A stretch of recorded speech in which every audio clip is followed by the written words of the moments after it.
ایک عوام تھوڑا سا اوپر آئی، پھر آپ نے لکڑیوں پر لا کر کھڑا کر دیا. دوسرا ابھی LPG بھی پھر بڑھ گئی. کیا وزارت مافیا کے سامنے بے بس ہے یا مزید آگے بڑھے گی یا کیا بنے گا؟ دیکھیں، میں آپ سے پھر اپنی کمزوری تسلیم کر لیتا ہوں.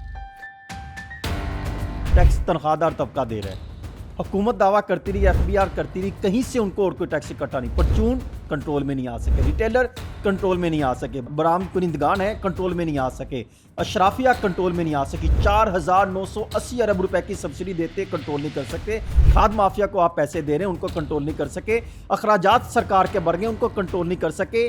آپ نے 100 ارب روپے سے زائد کی گاڑیاں خریدنی، کنٹرول نہیں کی جا سکی. تو علی صاحب صرف تنخواہ دار طبقہ رہ گیا، صرف غریب بندہ رہ گیا. میں تو آپ کا پہلے ہی مداح تھا، مگر آپ نے جو تحقیق کی ہے میں اسے اتفاق کرتا ہوں.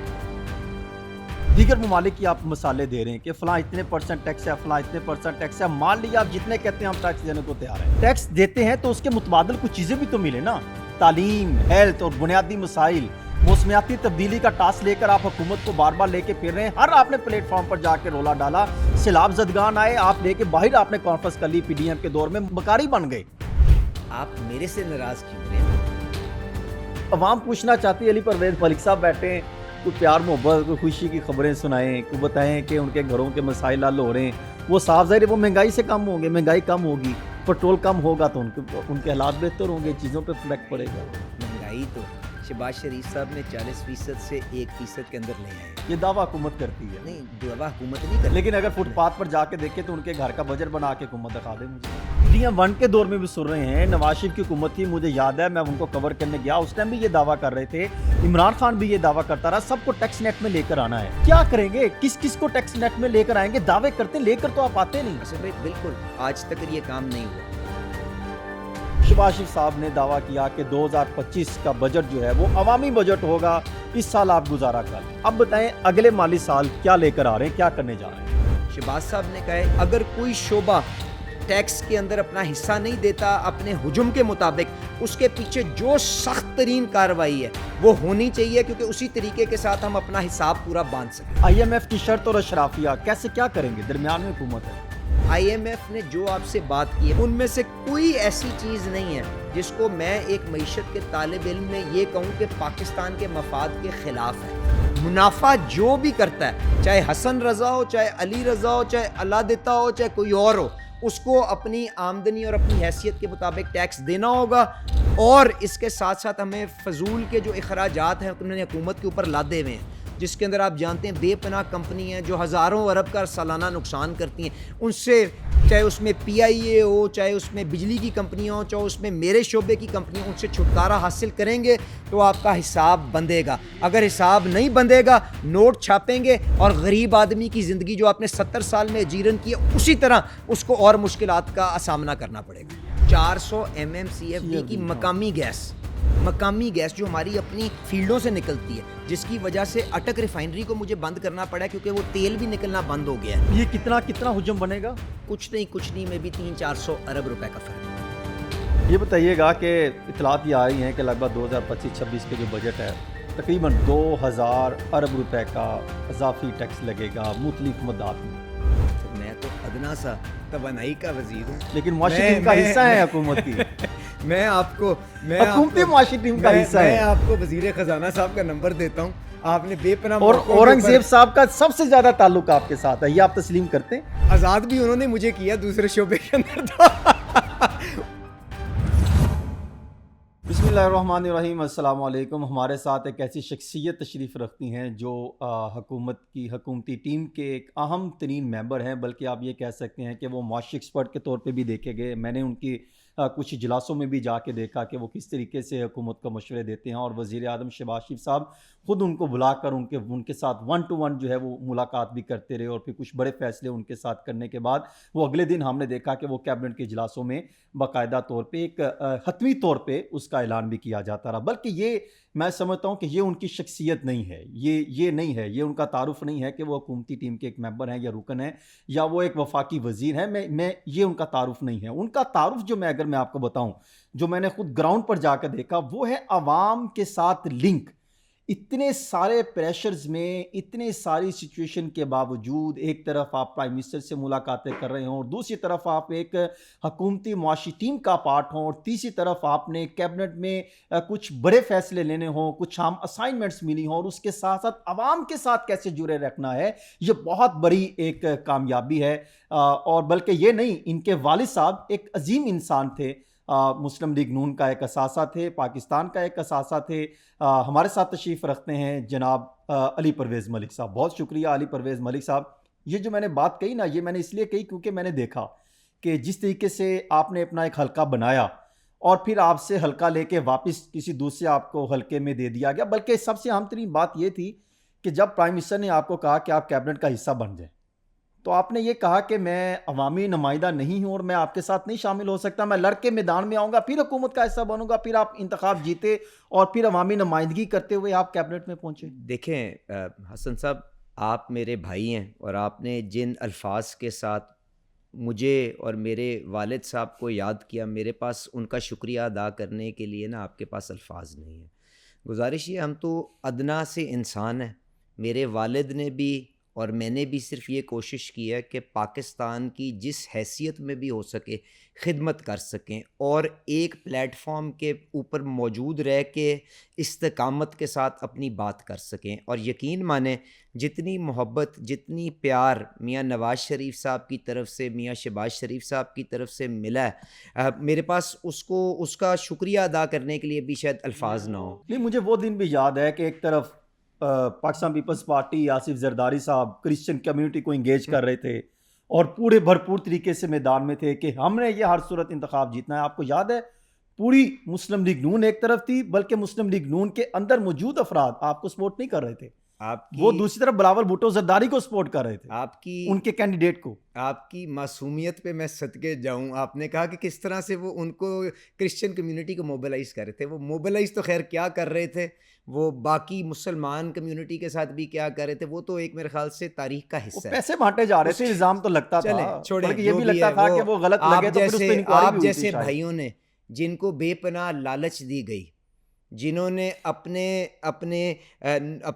جاب کے ساتھ، اپنی جو اسائنمنٹ تھی اس کے ساتھ وفاداری کے ساتھ، ایمانداری کے ساتھ ساری وہ جو چمکاہٹ تھی اس کو ایک سائڈ پہ کر کے آپ نے جس طرح ایمانداری کے ساتھ وہ تحقیق کی، اور مجھے یاد ہے آپ نے 2 پروگرامز کیے، اس کے بعد رائے ثاقب نے کیے، اس کے بعد باقی چینلز آگئے، سارے آگئے، بالکل آگے، تو فہد شہباز نے کیے۔ میں ایک چیز یاد مجھے ہے، پر گزارش یہ ہے کہ میاں نواز شریف صاحب نے جب وہ سازشیں بھی ہو رہی تھیں نا، میرے خاندان کے اوپر یہ اعتماد کیا، انہوں نے کہا کہ بیٹا تم 1 سیکنڈ کے لیے بھی یہ مت سمجھنا کہ تم اکیلے ہو، سازش جو بھی تمہارے ساتھ کر رہا ہے وقت اس کو خود ضائع کر دے گا کہ کس کا کیا کردار تھا، پر تمہارے والد کی جو قربانیاں اس شہر کے لیے، اس جماعت کے لیے اور میرے ساتھ تھیں، کیونکہ آپ جانتے ہیں وہ اکلوتے ایم این اے تھے جب وہ مشرف نے شبخون مارا تو جو میاں نواز شریف صاحب کے ساتھ رہ گئے، تو انہوں نے کہا اس کے عوض اگر تم یہ الیکشن ہار بھی گئے تو یقین مانو میرا تمہارے سے،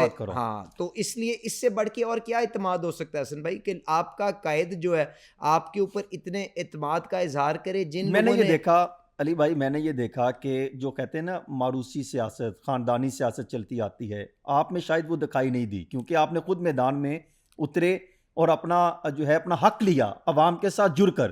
تو آپ یہ سمجھتے ہیں کہ اس چیز سے نکل کر باقی جگہوں پر بھی، باقی معاملات میں بھی اگر کسی نے آگے آنا ہے تو وہ گراؤنڈ پر اتر کے ریالٹی پر فوکس کرتے ہوئے آگے نکلے؟ دیکھیں حسن بھائی، گزارش یہ ہے کہ جب آپ عملی سیاست کرتے ہیں نا تو آپ کو لوگوں کی جو تکلیف ہے اس کے بارے میں بہتر آگاہی ہوتی ہے۔ اب جو معیشت ہے یہ ایک سوشل سائنس ہے، یہ کوئی اس لائٹ بلب کی طرح نہیں ہے کہ آپ نے بٹن دبایا تو وہ آن ہوگی اور بٹن بند کیا تو وہ لائٹ بند ہو گئی۔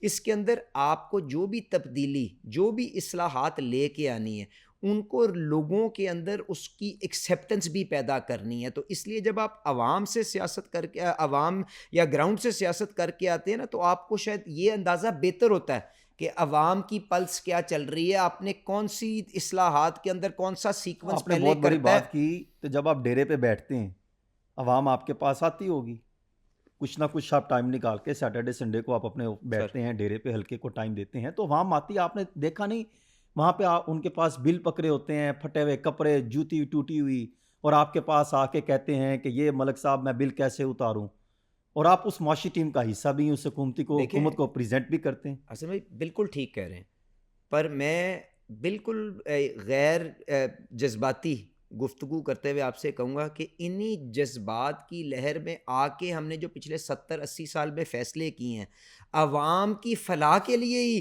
ہم نے فرق اسکیمیں چلائی ہیں نا، اور آج اپنا دیکھ لیں ہم اس کا نتیجہ کہ ہم کہاں پہ کھڑے ہوئے ہیں۔ تو میری آپ سے گزارش یہ ہے کہ حقیقتوں کو تسلیم کر کے رستہ نکالنا، اسی کو میرے خیال سے مہارت اور آپ کی قابلیت کا ایک حصہ سمجھا جاتا ہے۔ یہ تو بڑا آسان ہوتا ہے کہ میں کھڑے ہو کے آواز لگا دوں کہ بھائی تمہیں مفت یہ چیز بھی ملے گی، بجلی بھی مفت ملے گی، گیس بھی بجلی میں سستی ملے گی۔ کس جماعت نے الیکشن سے پہلے نہیں کہا تھا کہ 400 یونٹ تک بجلی؟ میں اپنے سمیت آپ سے بات کر رہا ہوں، سب نے کہا تھا نا۔ جب میدان کے اوپر آ کے جب سٹیئرنگ ویل پہ بیٹھے تو کیا کوئی بھی عوام اس کے سامنے ڈیلیور کر سکی؟ نہیں کر سکی، کیونکہ ہر چیز کو کرنے کے لیے آپ کو وسائل چاہیے ہوتے ہیں، اور اگر آپ کے پاس وسائل موجود نہ ہوں تو آپ نوٹ چھاپ کے یا خسارے کر کے اب تو اپنی ہے نا آپ اگلے کے پاس، میری اب ایک تو وسائل بھی ہے نا علی صاحب۔ میری گزارش یہ کہ خسارے کر کے یا نوٹ چھاپ کے یا اگلی نسل کو گروی رکھ کے آپ وہ کام کریں گے نا، تو اس کا نتیجہ یہ ہوگا کہ مہنگائی آسمانوں پہ چھونے لگ پڑے گی، اور مہنگائی وہ سب سے بڑا ٹیکس ہے جو غریب آدمی کی قوت خرید کو تباہ کر دیتا ہے۔ تو اس نے آپ نے سیدھے طریقے سے اسے سچ بول دیا، یا جو معاشی حقیقتیں نے اس کو یاد کرا دیا کہ قیمت اسی نے دینی ہے۔ تو بہتر نہیں ہے کہ انسان اس رستے پہ چلے جس کے اندر پائیدار اور جامع ایک نظام اور ایک تبدیلی لے کے آ سکے؟ میں مان گیا کہ آپ کہتے ہیں کہ وسائل ہونے چاہیے۔ اس وقت کون سے وسائل اس حکومت کے پاس نہیں ہے؟ ہر طرح سے قوت سے طاقتیں بھی آپ کو سپورٹ کر رہی ہیں اس حکومت کو،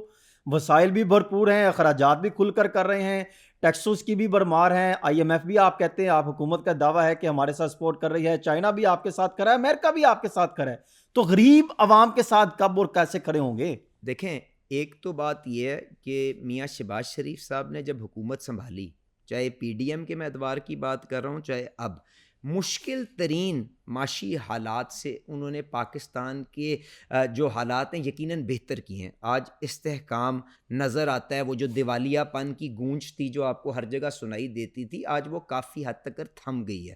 اب یہاں سے ہم نے ترقی کے سفر کی طرف آگے جانا ہے، اور جو خارجہ محاذ کے اندر آپ کے دوستوں نے آپ سے منہ موڑ لیا ہوا تھا، آج وہ بھی آپ کی طرف دوستی کا ہاتھ آگے بڑھا رہے ہیں۔ آپ کا دنیا کے اندر، خارجہ محاذ کے اندر آپ کا قد بڑھا ہے، جب آپ نے ایک ذمہ دار انداز کے اندر آپ نے ہندوستان کو جواب دیا ہے۔ آپ نے بغیر کسی تفتیش، بغیر کسی تحقیق کے جنگ کی یلغار نہیں کی، آپ نے کوئی یہاں پہ غیر ذمہ دارانہ کوئی یہاں پہ نعرے نہیں لگائے۔ تو ان ساری چیزوں کی وجہ سے پاکستان کا قد بالکل بڑھا ہے۔ اب عوامی بجٹ آئے گا؟ جی میں آپ سے آ رہا کیونکہ ہوں، شہباز شریف صاحب نے کہا تھا کہ 2025 کا بجٹ عوامی بجٹ ہوگا۔ دیکھیں حسن بھائی، گزارش یہ ہے، آج بھی ان ساری تکلیفوں کو جھیلنے کے باوجود پاکستان اس خطے کا وہ ملک ہے جس کے اندر ٹیکس کی شرح کم ترین ہے۔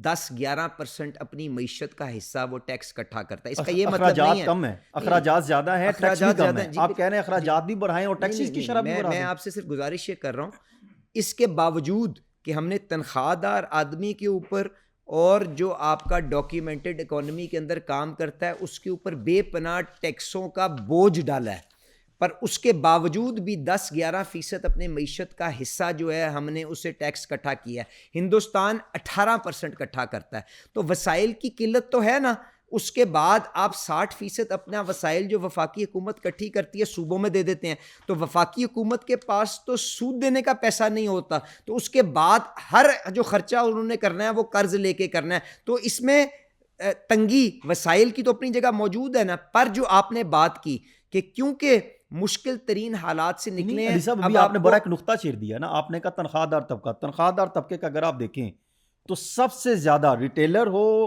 برآمد کنندگان ہوں، ان سے 5 گنا زیادہ ٹیکس تنخواہ دار طبقہ دے رہا ہے۔ یعنی میری تحقیق کے مطابق اب 10 ماہ میں 430 ارب روپے کا انکم ٹیکس اکٹھا کیا ہے تنخواہ دار طبقے سے۔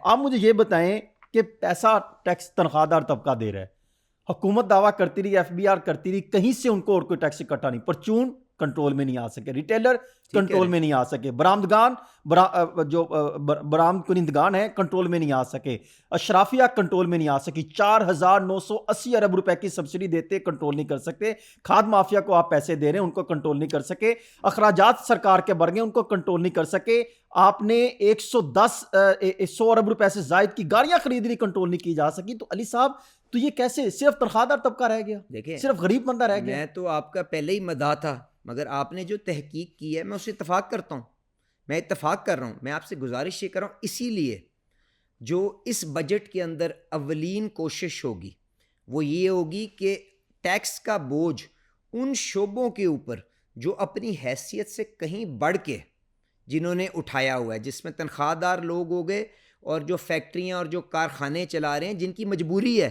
کہ ان کے پاس ایک جگہ موجود ہے جہاں پہ بجلی کا کنیکشن ہے, ان کو آ کے کوئی پوچھ سکتا ہے, ان کے اوپر آپ کو بوجھ گھٹانا ہوگا اگر آپ نے ایک دیر پا ترقی کی طرف جانا ہے. اور ان معیشت کے شعبے جن کی طرف آپ نے اشارہ کیا, جو آمدنیاں کماتے ہیں, جو بڑی بڑی گاڑیاں رکھتے ہیں, جو بڑے بڑے اثاثہ جات رکھتے ہیں, جو باہر جاتے ہیں, ان کو ٹیکس کے نیٹ میں لانا ہوگا, جس کے اندر آپ یہ تو کہتے ہم ہیں گزشتہ PDM-1 کے دور میں بھی سن رہے ہیں. نواز شریف کی حکومت تھی, مجھے یاد ہے میں ان کو کور کرنے گیا, اس ٹائم بھی یہ دعویٰ کر رہے تھے, عمران خان بھی یہ دعویٰ کرتا رہا سب کو ٹیکس نیٹ میں لے کر آنا ہے.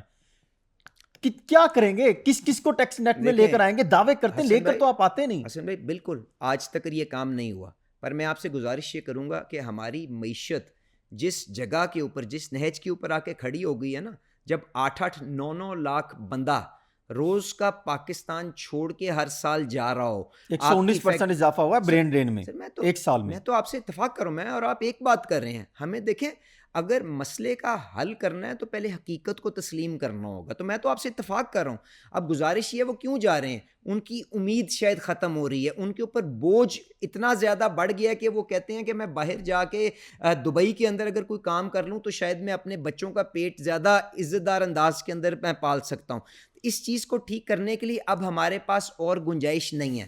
اب ہمیں پسند ہے کہ نہیں پسند ہے, دکانداروں کو بھی ٹیکس دینا پڑے گا, کاشتکاروں کو جو منافع کماتے ہیں ان کو بھی ٹیکس دینا پڑے گا, اور ہر وہ شعبہ جس کا معیشت کے اندر اپنا حصہ موجود ہے اور اس کے مناسبت سے وہ ٹیکس نہیں دیتا, اس کے پیچھے جانا پڑے گا, کیونکہ اب یہ نظام اس کے علاوہ نہیں چل سکتا. ہم نے کیا کیا, چند مہینے پہلے تک میں بھی FBR کا حصہ تھا, میں بھی ریونیو کا میرے پاس قلم دان تھا, ابھی بھی آپ اس کے اندر معاشی ٹیم کا پارٹ جی میں بالکل میں ذمہ داری ہر چیز کی لے رہا ہوں. جی میں تو کہہ رہا ہوں بالکل یہ آپ ٹھیک کہہ رہے ہیں. اگر اب ہم نے صرف نکتہ چینی تو نہیں کرنی نا, اس میں سے کوئی حل بھی نکالنا ہے. آئندہ مالی سال مان لیا یہ بہت پیارے انسان تھے, بہت برے حالات تھے, پیارے حالات تھے, نکل گئے, کر گئے. شہباز شریف صاحب نے دعویٰ کیا کہ 2025 کا بجٹ جو ہے وہ عوامی بجٹ ہوگا, اس سال آپ گزارا کر لیں.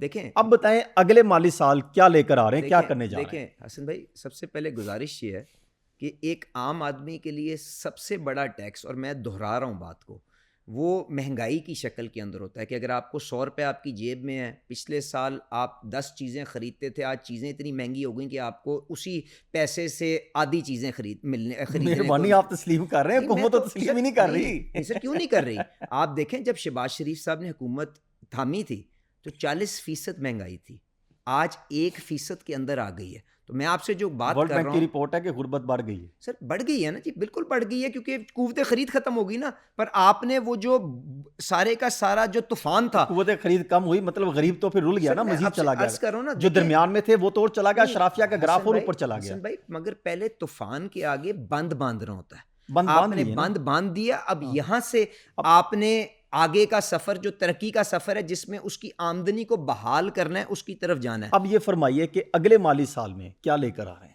دیکھیں اگلے مالی سال پہ شہباز شریف صاحب کی اولین ترجیحات میں جو 2 اولین ترجیحات ہیں نا, میں آپ کے سامنے پیش کر دیتا ہوں. ایک تو یہ ہے کہ تنخواہ دار آدمی جس کے پاس کوئی اور آپشن ہی موجود نہیں ہے, کیونکہ اس کی دنیا ٹی وی پہ حسن رضا صاحب کام کرتے ہیں, ان کی تنخواہ دینے سے پہلے کمپنی کے اوپر قانونی طور پہ وہ تنخواہ ٹیکس کاٹنا پڑتا ہے, جمع کرنا. ان کے لیے آپ کو زندگی آسان کرنی ہے, اس کے لیے حکومت ٹیکس کا بوجھ بھی کم کرے گی, اور انشاءاللہ تعالیٰ آپ کے اوپر مہنگائی کے کنٹرول کر کے آپ کی قوت خرید کے اندر بھی بہتری آئے گی, بجلی کے اندر بھی کمی لے کے آئے گی, اور ہر قسم کی جو سہولت ہے اس کا رخ آپ کی طرف. علی بھائی یہ بتائیں نا, علی بھائی پہلے بتائیں تنخواہ دار طبقے کی بریکٹ کو کیا کر رہے ہیں, پہلے مجھے اس پہ بتائیں. دیکھیں یہ تو اس پہ کتنا پرسنٹ کم کر رہے ہیں؟ یہ تو وزیر خزانہ صاحب ابھی تو, کیونکہ آپ اس میٹنگ میں تھے, M D I M F سے آپ کی ملاقاتیں ہوتی رہی, دیکھیں مئی 2023 میں بھی ہوئی تھی, 24 میں بھی میں ہوئی آپ سے ہیں. دیکھیں یہ ساری چیزیں جو ہے نا آخری منٹ تک اس کے اوپر گفت و شنید جاری ہوتی ہے. ابھی تک تجاویز کیا ہیں؟ جب آپ, میں آپ کو بتا رہا ہوں, شہباز صاحب نے کہا ہے اس سے پہلے کہ تم کوئی دوسری یا تیسری چیز پہ جاؤ, جو بالکل ایک انفیئر قسم کا جو بوجھ 400-500 ارب کا جو تنخواہ دار 30-35 لاکھ جو بندے آپ کے وہ جمع کرا رہے ہیں ان کے اوپر گھٹاؤ, اس کے بعد آگے کی بات کرو. تو یہ پہلی آپ کا سٹارٹنگ پوائنٹ ہوگا جس پہ. دوسرا یہ ہے کہ زراعت کے اندر یہ جو موسمیاتی تبدیلی اور جو سارے معاملات ہوئے ہیں, ہماری جو کاشتکاری ہے اس کے اوپر بے پناہ سٹریس ہے. آپ دیکھیں آپ کی جو کپاس کی فصل ہے وہ 1,80,00,000 گٹھری ہوتی تھی, پچھلے سال 50 لاکھ ہوئی ہے. گندم کے اندر پریشر ہے, آپ کا گنے کی فصل کے اوپر پریشر ہے, آپ کے فارمر کی آمدنی بے پناہ گھٹی ہے. دوسری سائڈ پہ جو اس کے انپٹس ہیں, فرٹیلائزر ہو گیا, گیس ہو گیا, بجلی ہو گیا, اس کی قیمت میں بہت زیادہ بڑھاوا آیا ہے, جس کی وجہ سے اس کے پاس قوت خرید جو آپ کی رورل اکانومی ہے اس کے اندر ختم ہو گئی ہے. تو آپ نے ان کو کس طرح سے فیسیلیٹیٹ کرنا ہے کہ وہ اپنی جو پیداواری صلاحیت ہے اس کو بحال کر سکیں, اور پاکستان کو جو آج 10-12-15 ارب ڈالر کا سالانہ جو زرعی آپ کو مال منگوانا پڑتا ہے, جس میں کاٹن بھی ہے, پام آئل بھی ہے, اس سے کس طرح جان چھٹکارا حاصل کر سکتے ہیں, اس کے لیے آپ کو آسانیوں کا باعث بننا ہے. فرٹیلائزر میں آپ نے کیا کرنا ہے, پیسٹیسائڈ میں آپ نے کیا کرنا ہے, ایگریکلچرل امپلیمنٹس میں کیا کرنا ہے, کیونکہ آپ ان کو سبسڈی دینے جا رہے ہیں. دیکھیں سبسڈی یا ٹیکس نہ ہونا یا کیا کریں گے نہیں کریں گے, میں آپ کو رخ بتا رہا ہوں, میں رخ بتا رہا ہوں کہ ساری کی ساری جو پالیسی ہے اس کا رخ اس طرف ہوگا. تیسری چیز جو بڑی ضروری ہے وہ یہ حسن بھائی کہ جب بھی ہم معیشت کو تھوڑا سا تیز کرنے کی کوشش کرتے ہیں ہمارے پاس ڈالر کا فقدان آ جاتا ہے. تو ہمیں اپنی ایکسپورٹ کی انڈسٹری جو ہے اس کو بھی تحفظ دینے کے لیے, اس کے لیے بھی آسانی بنانے کے لیے کہ وہ منڈیوں میں جا کے اپنا مال بیچ سکے اور اپنا کاروبار اور اپنا جو پہیہ ہے معیشت کا وہ چلا سکے. ان 3-4 چیزوں کو میرے خیال سے اولین ترجیح ہونا چاہیے, اور جو آپ کو نظر آئے گی اس کے بعد باقی کے معاملات آتے ہیں. اور اگر کوئی شعبہ ٹیکس کے اندر اپنا حصہ نہیں دیتا اپنے حجم کے مطابق, اس کے پیچھے جو سخت ترین کارروائی ہے وہ ہونی چاہیے, کیونکہ اسی طریقے کے ساتھ ہم اپنا حساب پورا باندھ سکیں. آئی ایم ایف نے 11 شرائط رکھی, انہوں نے کہا کہ زراعت پر ٹیکس لگائیں. اب آپ اس پر ٹیکس لگائیں گے, دوسری طرف ابھی آپ فرما رہے ہیں کہ یہ کام ہم ان کو ریلیف دیں گے تو ٹیکس لگے گا. حسن بھائی, آئی ایم ایف کی شرط اور اشرافیہ کیسے کیا کریں گے درمیان میں حکومت ہے. میں نے آپ سے یہ پہلے بھی کہا کہ یہ جو عوام کا مفاد ہے نا وہ نمبر 1 ہونا چاہیے. اس کو نہیں, مگر اس کو جس طرح سے 70 سال میں استعمال کیا گیا ہے, اسی بیانیے کے نیچے ہر معاشی پالیسی بنی ہے کہ نہیں بنی ہے. تو آج پاکستان کو کیا وجہ ہے کہ دنیا کے اندر ان چند ملکوں میں سے ہے کہ جو 2 درجنواں آئی ایم ایف پروگرام لے چکے ہیں. ہمیں حقیقت پسند انداز کے اندر, ہر کسی کو ذمہ دار انداز کے اندر معیشت کا حصہ بنانا ہے. میں آپ سے یہ گزارش کر رہا ہوں. اسی طرح جو یہ انفیئر بوجھ کسی ایک طبقے کے اوپر زیادہ ہے اس کو کم کیا جائے گا, کیونکہ معیشت کا آپ کو حساب بھی, اپنی حکومت کا حساب بھی باندھنا ہے. میں آپ سے یہ کہہ رہا ہوں. اور آئی ایم ایف نے جو آپ سے بات کی ہے, میں آپ کے سوال کا جواب دے رہا ہوں, ان میں سے کوئی ایسی چیز نہیں ہے جس کو میں ایک معیشت کے طالب علم میں یہ کہوں کہ پاکستان کے مفاد کے خلاف ہے. انہوں نے آپ سے اگر کہا ہے کہ کاشتکاری کے اوپر ٹیکس لگاؤ, تو مجھے بتائیں کاشتکار کی آمدنی وہ کس طرح سے حسن رضا کی تنخواہ سے مختلف ہے؟ کیوں حسن رضا جو ہے 40% اپنی تنخواہ کے اوپر ٹیکس دے, اور کاشتکار جو ہے وہ اپنی سیل کے بعد اپنے اخراجات کو منہا کر کے جو منافع بنتا ہے اس کے اوپر کیوں 30-40% ٹیکس نہ دے جو حسن رضا دیتا ہے؟ بالکل تو اگر اس کو نقصان ہوتا ہے, کوئی فلڈ آ گیا, کوئی آپ کی آسمانی کوئی آپ کی موسمیاتی کوئی نقصان ہو گیا, آپ اس کو نقصان میں سے اس کا ٹیکس مت لیں. منافع جو بھی کرتا ہے، چاہے حسن رضا ہو، چاہے علی رضا ہو، چاہے اللہ دیتا ہو، چاہے کوئی اور ہو، اس کو اپنی آمدنی اور اپنی حیثیت کے مطابق ٹیکس دینا ہوگا.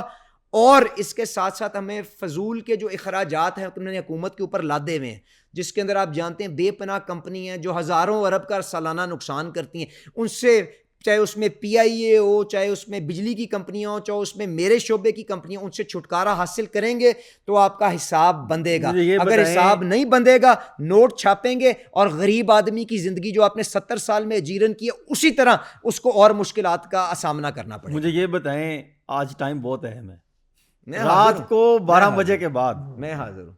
کیا عوام کے دلوں کی دھڑکن تیز ہوگی یا بند ہو جائے گی؟ دیکھیں، آپ یقیناً پیٹرول اور ڈیزل کی قیمت کی طرف شاید اشارہ کر رہے ہیں. میری آپ سے گزارش یہ ہے حسن صاحب، میں نے کم از کم 2 دفعہ وزیر اعظم صاحب سے یہ گزارش کی ہے کہ یہ پیٹرول اور ڈیزل کی قیمت طے کرنے میں مجھے اس معاملے سے باہر نکال دیں، کیونکہ میرا تو اس میں لینا دینا کوئی نہیں ہے. اب میں وہی آپ سے بات کروں نا، سمری آپ کے پروسیس سے حقیقتیں جاتی ہے نا. نہیں. ہاں، دیکھیں، ہاں. سمری میرے ہاتھ سے ضرور گزرتی ہے، میں اس کی اچھائی اور برائی کی ذمہ داری بھی لینے کو تیار ہوں. حسن رضا صاحب، مگر مجھے یہ بتائیں، تیل باہر سے آپ امپورٹ کرتے ہیں، ٹیکس اس کے اوپر کتنا لگنا ہے فائنانس ڈویژن یا ایف بی آر طے کرتا ہے. ڈالر کا کیا ریٹ ہوگا روپے کے ساتھ، جس کے ساتھ مل کے آپ اس کی روپے میں قیمت نکالتے ہیں. اس میں سے کیا چیز ایسی ہے جو میرے کنٹرول میں ہے، مجھے بتا دیں تو میں عوام کے لیے کیا اچھی خبر یا کیا بری خبر کا باعث بن سکتا ہوں. میں تو آپ سے سیدھی سیدھی بات کر رہا ہوں نا. یہی وہ چیز ہے جو ہمیں بحیثیت پاکستانی، بحیثیت سیاست دان، یہ بحیثیت دانشور لوگوں کو سمجھانی پڑے گی کہ پیٹرول کی قیمت زیادہ یا کم ہونے میں علی پرویز کا یا حکومت کا بہت چھوٹا کردار ہے. یہ تو آپ جب تک اپنے ملک کے اندر معیشت کو ٹھہراؤ نہیں دیں گے، معیشت کے اندر استحکام نہیں لائیں گے، ٹیکسوں کا چیزوں کی قیمت کے اوپر لوڈ کرنا، اس کا بوجھ کم نہیں کریں گے، ڈالر کو مستحکم نہیں رکھیں گے، تو آپ کبھی بھی تیل کی قیمت کم نہیں کر سکتے. دنیا میں تیل نیچے ہوگا، آپ کا سستا ہو جائے گا. میں کہوں گا میں نے کیا، لوگ ہمارے عام سادے لوگ ہیں وہ مجھے اس کا کریڈٹ دے دیں گے. باہر منڈی میں تیل اوپر چلا جائے گا تو مجھے گالی نکالیں گے، پر حل تو وہ نہیں ہے. 12 بجے کے بعد کیا کر رہے ہیں؟ کتنے پرسنٹ کم؟ اللہ تعالیٰ خیر رکھے. میرے خیال سے عوام کو، آپ جیسے بڑے لوگوں کو جو لینڈ کروزریں اور بڑی گاڑیاں رکھتے ہیں، وہ ان کو چھوٹی موٹی تکلیف اگر ہو بھی گئی تو ہماری اولین ترجیح یہ ہے کہ عام آدمی جو آپ کا کیمرہ مین جو بس کے اوپر آتا ہے، جو ڈیزل چلاتا ہے، جو کاشتکار جو ڈیزل چلاتا ہے، اس کو میکسیمم تحفظ دے سکیں. آپ نے یہ بات کہی تھی کہ دیگر ممالک کی آپ مثالیں دے رہے ہیں کہ فلاں اتنے پرسنٹ ٹیکس ہے، فلاں اتنے پرسنٹ ٹیکس ہے. مان لیجیے آپ جتنے کہتے ہیں ہم ٹیکس دینے کو تیار ہیں، ٹیکس دیتے ہیں تو اس کے متبادل کچھ چیزیں بھی تو ملے نا. تعلیم، ہیلتھ اور بنیادی مسائل، موسمیاتی تبدیلی کا ٹاس لے کر آپ حکومت کو بار بار لے کے پھر رہے ہیں. ہر آپ نے پلیٹ فارم پر جا کے رولا ڈالا، سیلاب زدگان آئے، آپ لے کے باہر آپ نے کانفرنس کر لی پی ڈی ایم کے دور میں، بکاری بن گئے. تو کیا ہوا علی صاحب؟ ہمیں تو وہ مسائل ہمارے حل نہیں ہوئے. آپ ہم سے پیسے لیں، ٹیکس لیں، لیکن اس کا متبادل غریب عوام کو سہولتیں تو دینا، وہ علاج تو دینا. آپ میرے سے ناراض کیوں ہو رہے ہیں؟ میں نے تو آپ کا وکیل بن کے کہا آپ کا جو معیشت کے اندر جو آپ کا حجم ہے اس کے مطابق آپ کے اوپر بوجھ زیادہ ہے، وہ کم ہونا چاہیے. میں تو آپ کے لیڈر باہر علاج کرانے کے لیے جاتے ہیں. کم از کم آپ نے خوش ہو کے مسکراہٹ کے ساتھ تو پوچھا نا. میں تو آپ کا وکیل بن کے آپ سے بات کر رہا ہوں کہ آپ ٹھیک کہہ رہے ہیں. مسئلہ یہ ہے کہ ہماری معیشت کے اندر 20% جو حجم ہے وہ کاشتکاروں کا ہے، وہ 1% بھی ٹیکس نہیں دیتے. 15-20% حجم جو ہے وہ دکانداروں کا ہے، وہ 20 لاکھ روپے ٹیکس دیتے ہیں. اسی طرح ان شعبوں کے پیچھے آپ کو جانا پڑے گا، کیونکہ اب حسن رضا صاحب کے اوپر میں اور بوجھ نہیں ڈال سکتا. اگر شہباز شریف صاحب یہ بات کرتا ہے تو ہم سے ناراض کیوں ہوتے ہیں؟ تو مہربانی آپ ناراض کیوں؟ یہ تو مہربانی ہے علی صاحب. نہیں، آپ یقین کریں، اب آتے ہیں کہ بھی گراؤنڈ پہ بیٹھتے ہیں، ہر ہفتے عوام کے مسائل سنتے ہیں. میرا کام ہے گراؤنڈ پہ جا کے غریب عوام کی آواز باہر نکالنا، حکمرانوں تک پہنچانا. اینڈ پہ کہیں نہ کہیں ہم گراؤنڈ پہ آ جاتے ہیں. دیکھیں، میں تو آپ سے تسلیم کر لیا نا. ہم نے یہ ناجائز یہ بوجھ جب طبقوں کے اوپر چند ڈالا تو کیا ہوا؟ 10 لاکھ بندہ سال کا باہر جانا شروع ہو گیا. ہم نے فیکٹریوں کے اوپر ڈالا کیونکہ ان کے پاس بھاگنے کو جگہ نہیں تھی، بند ہونا شروع ہو گئی. یہی ہوا نا جو ایل ایس ایم کے اندر. سر LSM جو آپ کا اور اس کے نیگیٹو بعد آیا بھی ہوا بالکل سر دیکھیں میں آپ سے کھلی بات کر رہی ہوں بالکل ایسا ہی ہے. تو گزارش یہ ہے کہ اگر اس کو ٹھیک کرنا ہے اور اپنے خسارے کو قابو میں رکھنا ہے تو ہمیں یہ وسائل ان شعبوں سے جا کے اکٹھے کرنے ہیں جو ٹیکس کے اندر اپنا حصہ اپنے حجم کے مطابق نہیں دیتے, اور ان کے پیچھے ہر قسم کی سختی ہونی چاہیے, چاہے وہ میرا ووٹر ہو, چاہے وہ آپ کا بھائی ہو, چاہے کوئی اور ہو. ٹھیک ہے, اب آ جائیں کہ آپ نے جو اخراجات ہیں ان کو کس طرح سے کم کرنا ہے اور حکومت کس طرح سے ضیاع کو ختم کر سکتی ہے. اس میں بنیادی سب سے بڑا جو خرچہ ہے وہ یہ ہے کہ آپ دیکھیں سود ہے, اس کے اوپر تو جو ہم نے 70 سال کے اندر اپنی معاشی پالیسی چلائی ہے جس کے اندر ہم نے قرضے اپنے ملک میں چڑھا دیے ہیں, اس کے اندر تو زیادہ گنجائش موجود نہیں ہے. پر اس کے بعد جو دوسرا سب سے بڑا خرچہ ہے وہ دفاع کا ہے. آج کل کے صورتحال میں کہ ہم دفاع کو بھی کم کر سکتے ہیں, میرے خیال سے ہمیں تو ہر قسم کے وسائل ان کے لیے آج یہاں پہ مہیا کرنے چاہیے, کیونکہ کسی عقل کے اندھے کو بھی نظر آ گیا ہے کہ ایٹمی طاقت ہونے سے معاملات خالی نہیں سیٹل ہوں گے. آپ کو روایتی جو اپنی آرمز ہیں اس کے اندر بھی کچھ تناسب رکھنا پڑے گا. اس کے بعد اگلا خرچہ سب سے بڑا کون سا ہے؟ پینشن. مجھے بتائیں اس کے اوپر کیا اصلاحات کے اوپر کام نہیں ہو رہا؟ پینشن کے بعد حکومت کو چلانے کا خرچہ تقریباً 800-900 ارب روپے کا, اس کے اندر بالکل کمی ہونی چاہیے. 1000 ارب کا جو آپ کا نقصان جو یہاں بتا پہ رہے تھے ابھی آپ ہی کے وزراء ایک ممبر ایک کلیگ بتا رہے تھے کچھ عرصہ پہلے کہ ہمارے پاس تو گاڑیاں سرکار کی ہیں نہیں, ہم تو اپنی لیتے ہیں. میں نے خود وفاق میں دیکھا کہ ان کے پاس 3 سرکاری گاڑیاں چل رہی تھیں. دیکھیں 3 ہر وزیر کے پاس سرکاری گاڑی ہے. 3 تو مجھے معلوم نہیں ہے کہ نہیں ہے, پر جو حسن صاحب گزارش یہ ہے کہ جو آپ کا عہدہ ہے اس کے جو بھی مناسب اس کے تناسب سے جو بھی آپ کی مراحت ہیں گاڑیاں لیں, اس نہیں گاڑیاں نہیں, ایک گاڑی جو آپ کو کیبن ڈویژن سے ملتی ہے اور آپ آفیشیل ڈیوٹی کے لیے استعمال کرتے ہیں, اس حد تک ہر کسی کو ملنی چاہیے, اور اس کو اپنے جو حکومت کے جو کام ہیں ان کو کرنے کے لیے ہر سہولت دینی چاہیے. اتنی سی بات ہے. اگر کسی نے اس سے بڑھ کے کوئی کام کیا تو غلط ہے, نہیں ہونا چاہیے, میں آپ کے ساتھ اتفاق کرتا ہوں. پر حسن صاحب میں آپ سے جو گزارش کر رہا ہوں, مسائل اس سے کہیں بڑے ہیں. یہ کروڑوں کا مسئلہ نہیں ہے, یہ ہزاروں ارب کا مسئلہ ہے. مان لیا یہ فرمائیے کہ آئندہ مالی سال کتنے % بجٹ اخراجات کو کنٹرول کرنے کے لیے کٹ لگانے جا رہے ہیں, ٹارگٹ کیا رکھ رہے ہیں؟ حسن صاحب گزارش یہ ہے کہ جب شہباز شریف صاحب نے حکومت لی تھی 7-8% معیشت کا حصہ آپ کا اندرونی خسارہ تھا. بیرونی خسارہ تو اپنی جگہ $20 ارب پہ تھا, جو تھا اندرونی خسارہ تھا. اس کو کم کر کے 5% کے اوپر ہم لے آئے ہیں. اگر معیشت کا حجم آپ مجھے بتائیں $400 ارب کا ہے اور 3-4% آپ نے اس کے اندر کمی کر دی ہے, تو یہ تو میتھمیٹکلی یا تو آپ نے اپنے وسائل بڑھائے ہیں, اخراجات ہی کم کیے ہیں نا. خسارہ تو کم ہوا ہے, پر اس کو اب ہمیں خسارے کو کم کرتے ہوئے بوجھ کو ریکیلیبریٹ کرنا ہے کہ ان لوگوں کو جو مجبوراً اس معیشت کے اندر جکڑے ہوئے ہیں, جو ڈاکیومنٹیشن کے اندر آگے میں, ان کے اوپر بوجھ نہ آئے. اس کو ہم ایک بڑے نمبر کے اوپر, ایک بڑی بیس کے اوپر پھرا سکیں اور ان کا بوجھ کم کر سکیں تاکہ وہ اپنے کام کے اوپر دھیان دے کے روزگار کا حصہ بن سکیں. فائلر نان فائلر کے لیے حکومت کیا پالیسی لے کر آ رہی ہے؟ دیکھیں مجھے نہیں پتا, وہ فائنانس منسٹر صاحب لے آئیں گے. میں آپ کو اپنی رائے بتا دیتا ہوں, جو میں نے وزیر اعظم صاحب کو کی ہے میں آپ کے سامنے کہہ دیتا ہوں. دیکھیں فائلر نان فائلر جو ہے نا, میں لوگ یہ معصومیت سے بات کرتے ہیں کہ جی آپ نے نان فائلر سے ریٹ زیادہ لے کے اس کو کام کرنے کا آپ نے اختیار دے دیا, تو یہ کس قسم کا نظام ہے کہ جرمانہ دو اور حرام کو حلال کر لو, یہی بات کرتے ہیں نا. میری اس میں سوچ تھوڑی مختلف ہے, اور میں وزیر اعظم صاحب کو بھی کہتا ہوں کہ ہم نے کبھی بھی نان فائلر کو ایز اے ریونیو سورس کے طور پہ نہیں رکھا تھا کہ میں حسن رضا صاحب فائلر ہیں, یہ پراپرٹی خریدیں گے تو $10 ٹیکس دیں گے, علی پرویز صاحب نان فائلر ہیں, یہ پراپرٹی خریدیں گے تو $20 ٹیکس دیں گے. مقصد یہ نہیں تھا کہ میں $10 اضافی اکٹھا کروں, مقصد یہ تھا کہ علی پرویز جب 20 لاکھ روپے کٹوائے گا, بینک میں جمع کروائے گا, تو علی پرویز کے شناختی کارڈ کے سامنے پتا چلے گا یہ نان فائلر ہے. تو آج تک 70 سال میں کس نے FBR کو روکا تھا کہ وہ شناختی کارڈ کا نمبر نکال کے اس کو نوٹس کرتا کہ علی پرویز صاحب یہ $100 آپ کے پاس تو موجود ہی نہیں تھے, آپ بتائیں آپ کیوں, کہاں سے یہ چیز آپ نے ایسٹ خرید لی ہے.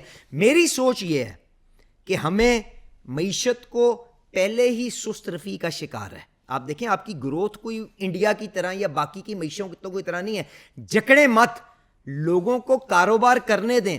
اگر کوئی اس کے اندر قانون توڑتا ہے, اس کے پاس بلیک منی ہے, اس کے لیے آپ کے پاس ٹیکنالوجی کے ساتھ وہ اوزار موجود ہیں کہ آپ اس کے گھر تک جا سکتے ہیں. کیا وجہ ہے کہ ایف بی آر کا افسر جا کے ان کے پاس نوٹس نہیں دے سکتا اور ان سے رشوت لے کے جو اپنا ان کا معاملہ رفع دفع کر کے وہیں پہ فارغ ہو جاتا ہے؟ اس کا یہ مطلب تو نہیں ہے کہ آپ نان فائلر کو کام کرنا چھوڑ دیں. اگر آپ کریں گے شاید وہ آئیڈیل ورلڈ کے اندر بہتر کام ہو, پر آپ کی گاڑیاں بکنی جو 8,000 مہینے کی گاڑی بکتی ہے نا وہ 4,000 ہو جائے گی. تو وہ کیا ہم وہ برداشت کر سکتے ہیں؟ جو پراپرٹی کا کاروبار پہلے ہی سست روی کا شکار ہے وہ اور کمزور ہو جائے گا. کیا ہم برداشت کر سکتے ہیں کہ 3 مہینے 3 سال بعد یہ بہتری آئے؟ تو ہم اس وقت تک برداشت کر لیں. میرا نہیں خیال. جو فائلر ہے وہ نان فائلر کو بتایا ہے کہ نہ فائلر ہونا اس وجہ سے نہ ہونا کہ تم اگر جاؤ گے تمہارا ریکارڈ ان کے پاس آئے گا, وہ دیکھے بغیر تم کو نوٹس بھجوائے گا اور تم پہ سوالات اٹھائے گا. نہیں, شاید تھوڑی سی مثال آپ کی غلط ہوگی. فائلر کا انجام دیکھ کے نان فائلر شاید یہ فیصلہ کرتا ہے کہ یار ریٹرن نہ جمع کراؤ کہیں میں پھنس نہ جاؤں. پر آپ نے بات مختلف کی ہے. نان فائلر کی نشاندہی میرے پاس اسی وقت ہو جاتی ہے جب نان فائلر گاڑی لیتا ہے, اپنا شناختی کارڈ دیتا ہے, نام پر بھی لے سکتا ہے. نہیں باس نہیں, وہ ضروری تھوڑا ہے. یا پھر دوسرا جو آپ بتا رہے ہیں جرمانہ دے کے بھی وہ لے سکتا ہے. باس جرمانہ دے گا تو کسی شناختی کارڈ کے اگینسٹ ہی جمع کرائے گا نا, اپنا کسی بندے کے اگینسٹ ہی جمع کروائے گا نا, جس کا میں دیکھوں گا ٹیکس بیس کے اندر کہ یہ نان فائلر ہے تو میں 50,000 کے پیچھے 70,000 روپے اسے ٹیکس لے لوں گا. یہی ہوتا ہے نا. پر 70,000 بھی میں کسی شناختی کارڈ کے آگے جمع تو کرواؤں گا نا. تو مجھے کون روکتا ہے کہ میں اس نان فائلر کے خلاف اپنے ادارے کو قانونی چارہ جوئی کروں اور اس کو فائلر بنا لوں کہ جی بھائی تم نے گاڑی لی کہاں سے ہے؟ ہمارا نظام شاید چل نہیں رہا جس کی وجہ سے ہم یہ کارروائی نہیں کر سکتے. تو ہمیں ٹیکنالوجی کے ذریعے معیشت کو اور اس کا گلا نہیں گھوٹنا, کیونکہ ہم مشکل کے اندر ہیں. ہمیں آئی ایم ایف کے پروگرام کے تحت ہمیں کچھ ریونیو کے ٹارگٹس میٹ کرنے ہیں. اگر آپ اس کو جکڑیں گے تو 2-3 سال کے لیے معیشت اور بری طرح سے بیٹھے گی. مطلب آپ ان کے خلاف قانونی چارہ جوئی کریں. آپ کے پاس یہ انفارمیشن موجود ہے کون فائلر ہے کون نان فائلر ہے, کون روکتا ہے آپ کو؟ میری یہ سوچ ہے. پٹرولیم مصنوعات کی اگر ہم بات کریں جو آپ کے جس کے آپ وزیر ہیں, کر service surcharge, fuel adjustment, NEPRA surcharge سمیت ایک یونٹ پر 17 سے زائد چارجز لگتے ہیں. اسی طرح پٹرولیم مصنوعات پر آپ فکس چارجز کی مد میں بھی پیسے لے رہے ہیں. آپ کہہ رہے ہیں پٹرول عالمی سطح پر قیمتیں بڑھتی ہیں تو آپ بڑھا لیتے ہیں اور کم کر لیتے ہیں. فکس چارجز لگا کے آپ غریب عوام اور عوام پر آپ ایک بوجھ نہیں بن رہے؟ دیکھیں حسن بھائی, میں نے تو آپ سے حقیقت پیش کی ہے, اور بجلی کے بل کے اندر جو ٹیکسز لگے ہوئے ہیں اس کا تو بہتر جواب اویس لغاری صاحب دے سکتے ہیں. میرا تو اپنا ان سے بہت بڑا گلہ آج موجود ہے. انہوں نے میرے شعبے کے اندر بے پناہ امپورٹڈ گیس اپنے پلانٹوں کے لیے منگوائی ہے, اور اب وہ میرے سے وہ گیس نہیں استعمال کرے, جس کا مطلب یہ ہے کہ مجھے مجبوراً سستی جو مقامی گیس ہے اس کو بند کرنا پڑتا ہے اور اس امپورٹڈ گیس کو استعمال کرنا پڑتا ہے, جس کی وجہ سے میرا اپنا جو گردشی قرضہ ہے وہ آسمان کو چھونے لگ پڑا ہے. تو میں آپ کے ساتھ ہوں کہ بالکل ہمیں, مگر اس کا حل یہ ہے. تو پھر اس کا کیا کریں گے جو آپ کا گردشی قرضہ بڑھ رہا ہے, اس کو پھر کیسے کریں گے؟ میں نے جان کے یہ بات کی, تو اس پر انکوائری نہیں بنے گی. مجھے پتا ہے آپ نے یہ سوال نہیں کیا, میں نے جان کے یہ بات کی کیونکہ میں لوگوں کو یہ آگاہی دینا چاہتا ہوں. پر پہلے اویس لغاری صاحب والا معاملہ جو ہے اور بجلی کے بل پہ ٹیکسوں کا معاملہ ہے اس پہ کر دیں. دیکھیں حسن بھائی, ہمیں نا یہ چیز سمجھنے کی ضرورت ہے یہ ہمیں کیوں کرنا پڑتا ہے. دیکھیں ٹیکس کو جب آپ کسی بھی اشیاء کی قیمت کے اوپر لوڈ کرتے ہیں نا تو اس کی کلیکشن آسان ہو جاتی ہے, اور وہ ہمیں اس لیے کرنا پڑتا ہے کیونکہ ہم لوگوں کی آمدنیوں کو جا کے یا لوگوں کے خلاف ہم ان کو ٹیکس نیٹ میں نہیں لا سکتے. تو یہ اپنا تسلیم کرنا ہوتا ہے کہ ہم اپنی ٹیکس بیس کو وائڈن نہیں کر سکتے. تو مجبوراً چیز کی قیمت کے اوپر ڈال دو, کافی پڑی ہے اس کی قیمت کے بوتل کے اوپر ٹیکس سیل ٹیکس لگا دو اور پیسے اکٹھے کر لو. تو یہی ہم نے بجلی کے بل کے ساتھ کیا ہے, یہی ہم نے باقی بلوں کے ساتھ کیا ہے. اب جو اور اس کا حل کیا ہے مستقل, جو میں آپ سے بار بار کہہ رہا ہوں, معیشت کا ہر وہ شعبہ جو اپنا منافع اپنا حصہ ہماری ترقی کے اندر ہماری معیشت کے اندر ڈالتے اپنے حجم کے مطابق. یہ نہیں کہ 30 لاکھ بندہ 400 ارب ٹیکس دے اور 2 کروڑ دکاندار یا 30 لاکھ دکاندار یا جتنا بھی دکاندار ہے وہ 20 لاکھ ٹیکس دے.